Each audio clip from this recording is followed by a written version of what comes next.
Bonjour, ici Théo de Day Trader Canada qui vous souhaite la bienvenue à notre revue hebdomadaire des marchés, édition du 29 mai 2026. Les marchés boursiers terminent la semaine sur une note plutôt constructive, avec un appétit pour le risque qui demeure bien présent, malgré un contexte encore chargé sur le plan géopolitique. Ce vendredi matin, les contrats à terme sur les grands indices américains pointèrent légèrement à la hausse, alors que Wall Street venait tout juste de clôturer à de nouveaux sommets. Les investisseurs restent encouragés par la vigueur des résultats d'entreprise, par l'enthousiasme entourant l'intelligence artificielle et par l'espoir que les tensions entre les États-Unis et l'Iran demeurent contenues. Le pétrole, de son côté, continue de capter beaucoup d'attention. Les prix du Brent et du WTI ont reculé cette semaine, alors que le marché réagit aux informations évoquant une possible prolongation du cessez-le-feu entre Washington et Téhéran, ainsi qu'un éventuel assouplissement des restrictions dans le détroit d'Ormuz. Rien n'est encore complètement réglé, mais les marchés n'attendent jamais que tout soit confirmé pour commencer à ajuster les prix. Dès qu'un scénario d'apaisement devient crédible, la pression retombe un peu sur l'énergie. Mais la grande vedette de la séance ce vendredi matin, ce n'est pas le pétrole, c'est Dell Technologies. Le titre affichait un énorme gap haussier en pré-ouverture après que l'entreprise ait relevé ses prévisions annuelles de revenus et de profits.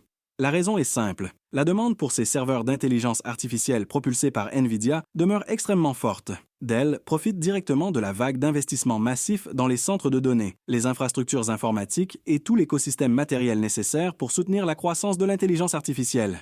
C'est un rappel intéressant. Depuis plusieurs mois, on parle beaucoup des grandes entreprises de logiciels, des modèles d'intelligence artificielle, des puces et des géants technologiques. Mais derrière tout ça, il faut aussi des serveurs, de la mémoire, du refroidissement, de l'espace physique, des réseaux et une infrastructure complète. Et cette semaine, Dell vient rappeler aux investisseurs que la ruée vers l'intelligence artificielle ne se joue pas seulement dans le code, elle se joue aussi dans le matériel.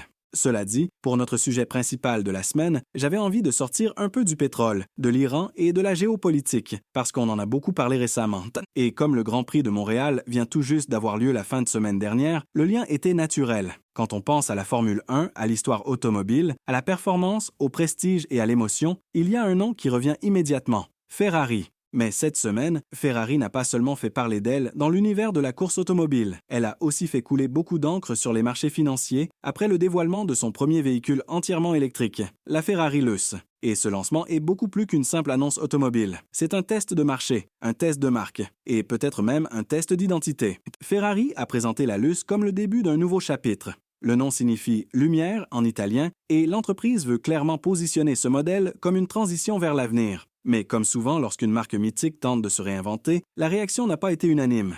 Le titre Ferrari a reculé fortement mardi après l'annonce. Certains investisseurs ont mal digéré le lancement. Certains amateurs de la marque ont critiqué le design. D'autres ont remis en question l'idée même d'une Ferrari entièrement électrique. Et c'est là que le débat devient intéressant. Parce que Ferrari n'est pas simplement un constructeur automobile. Ferrari ne vend pas seulement une voiture. Ferrari vend une histoire, une émotion, un son, une rareté, une image, une expérience.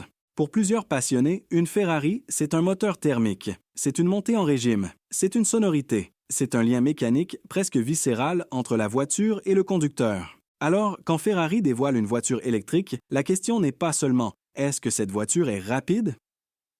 Évidemment qu'elle est rapide. La Luce serait capable d'atteindre 60 milles à l'heure en environ 2 secondes et demie, avec une vitesse maximale d'environ 192 milles à l'heure. Sur papier, les performances sont là. Mais Ferrari ne s'est jamais construite uniquement sur des chiffres. La marque s'est construite sur une sensation. Et vendre une sensation électrique, c'est un défi complètement différent. Le marché a donc réagi à un risque beaucoup plus large que le simple risque d'un nouveau modèle. Il a réagi à un risque de marque. Ferrari est valorisé en bourse comme une entreprise exceptionnelle, pas seulement comme un constructeur automobile traditionnel. Le marché lui accorde une prime parce qu'elle possède une marque rare, un pouvoir de fixation des prix très fort, une clientèle extrêmement fidèle et une capacité à créer de la rareté volontaire. Dans le luxe, vendre moins peut parfois valoir plus que vendre plus. L'exclusivité fait partie du produit.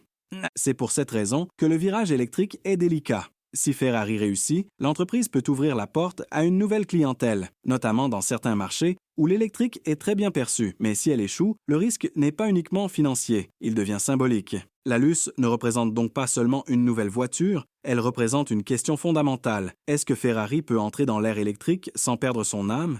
Il faut toutefois se garder de conclure trop rapidement. Ferrari a déjà vécu ce genre de débat avec le Purosangue. À l'époque, plusieurs puristes avaient très mal réagi à l'idée que Ferrari se rapproche du segment des utilitaires sport. La marque avait d'ailleurs refusé de parler d'un SUV classique, préférant présenter le Purosang comme un véhicule Ferrari à part entière. Au départ, le scepticisme était bien réel. Mais avec le temps, la demande a été forte, l'exclusivité a été maintenue et le modèle est devenu un succès.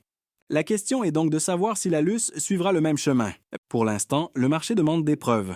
Et c'est probablement la bonne attitude à adopter. Un lancement controversé ne veut pas automatiquement dire que le produit sera un échec. Mais pour une entreprise aussi bien valorisée que Ferrari, le marché ne pardonne pas facilement l'incertitude. Quand une action se négocie avec une prime importante, les investisseurs veulent que l'exécution soit presque parfaite. Chaque décision stratégique est analysée non seulement pour son impact immédiat, mais aussi pour ce qu'elle dit de la trajectoire future de l'entreprise. Dans le cas de Ferrari, le premier point à surveiller sera la demande initiale. Les clients vont-ils réellement commander la Luce? Les carnets de commandes vont-ils se remplir rapidement? Ferrari devra-t-elle limiter les volumes pour préserver l'exclusivité? Et surtout, la clientèle traditionnelle va-t-elle accepter ce modèle comme une vraie Ferrari? Le deuxième point à surveiller sera la marge. Le développement d'un véhicule électrique coûte cher. Les batteries, les logiciels, l'architecture électrique, les composants internes et l'intégration technologique exigent beaucoup d'investissement. Ferrari a choisi de développer et fabriquer plusieurs composants à Maranello, ce qui peut renforcer le contrôle de qualité, mais aussi augmenter les coûts. Le troisième point, peut-être le plus important, sera la perception de la marque. Si la Luce attire de nouveaux acheteurs sans aliéner les clients existants, Ferrari pourrait réussir un coup stratégique. Mais si le modèle est perçu comme une dilution de l'ADN Ferrari, le marché pourrait rester nerveux. Il y a aussi un paradoxe intéressant dans toute cette histoire. L'industrie automobile de luxe n'avance pas au même rythme que le marché de masse. Plusieurs constructeurs de voitures haut de gamme ont ralenti ou reporté certains projets électriques, justement parce que la demande n'est pas toujours aussi forte qu'espérée dans cette clientèle. Les acheteurs ultra fortunés n'achètent pas nécessairement une voiture de luxe pour les mêmes raisons qu'un consommateur moyen achète un véhicule électrique. Ils recherchent souvent une expérience, un statut, une émotion, une rareté. Et dans certains cas, le moteur thermique fait encore partie intégrante de cette expérience. Ferrari doit donc réussir quelque chose de très subtil. Ne pas seulement produire une voiture électrique performante, mais produire une Ferrari électrique désirable. C'est beaucoup plus difficile. Et pourtant, ce n'est pas impossible. L'histoire des grandes marques de luxe est remplie de virages qui ont d'abord été critiqués avant d'être acceptés. Le risque est réel, mais il peut aussi devenir une occasion. Une marque forte peut parfois transformer une controverse en nouvelle source de désirabilité, à condition de contrôler le récit, de protéger la rareté et de ne jamais banaliser le produit. Du côté technique, le comportement du titre Ferrari cette semaine est aussi intéressant. Après le recul initial de mardi, l'action a repris du terrain et a même refermé son gap jeudi. Ce n'est pas un détail anodin. Cela montre que la réaction initiale du marché a peut-être été en partie émotionnelle ou liée au vieux réflexe du « buy the rumor, sell the news ». Quand un événement est très attendu, le titre peut monter avant l'annonce, puis corriger une fois la nouvelle officiellement dévoilée. Ce n'est pas nécessairement un jugement final sur le succès du produit. Mais cela montre tout de même que Ferrari entre dans une zone où les attentes sont élevées et où les investisseurs veulent voir des résultats concrets. Au fond, Ferrari n'a pas besoin de devenir Tesla, et ce serait probablement une erreur de vouloir le faire. Ferrari n'a pas besoin de produire des millions de voitures électriques. Elle n'a pas besoin de courir après les volumes, elle doit simplement démontrer qu'une Ferrari électrique peut encore être une Ferrari. Et c'est là que le défi devient fascinant pour les investisseurs. La Luce sera un test de transition, mais aussi un test de discipline. Ferrari devra résister à la tentation de banaliser son modèle. Elle devra maintenir la rareté, elle devra protéger ses marges, elle devra convaincre les clients que l'émotion peut survivre à l'électrification. Le marché, lui, va surveiller les signes, les premières commandes, les commentaires des clients, les délais de livraison, les marges, les perspectives de production et, bien sûr, l'impact sur la valorisation du titre. Cette semaine, la bourse a envoyé un message clair à Ferrari. Elle n'accordera pas un chèque en blanc, mais elle n'a pas non plus fermé complètement la porte. Le recul initial du titre a montré les inquiétudes. Le rebond qui a suivi a montré que les investisseurs restent prêts à écouter l'histoire, à condition que Ferrari prouve qu'elle maîtrise son virage.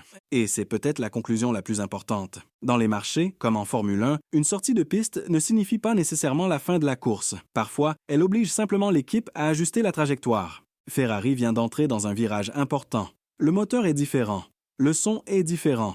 Le débat est intense. Mais la vraie question demeure la même. Est-ce que le cheval cabré peut encore faire rêver, même en silence? C'est exactement ce que les prochains trimestres nous permettront de mesurer. Daytrader Canada vous remercie de votre écoute et pour plus de détails, restez connectés sur nos réseaux et n'hésitez pas à explorer nos formations sur daytradercanada.com. Avertissement. L'auteur de ce balado, Richard Dussault, gestionnaire principal chez Daytrader Canada, déclare ne détenir aucune position dans les titres mentionnés et n'a aucune intention d'initier des positions dans les 72 prochaines heures. Ce balado est une opinion et ne doit en aucun temps être considéré comme un conseil en investissement.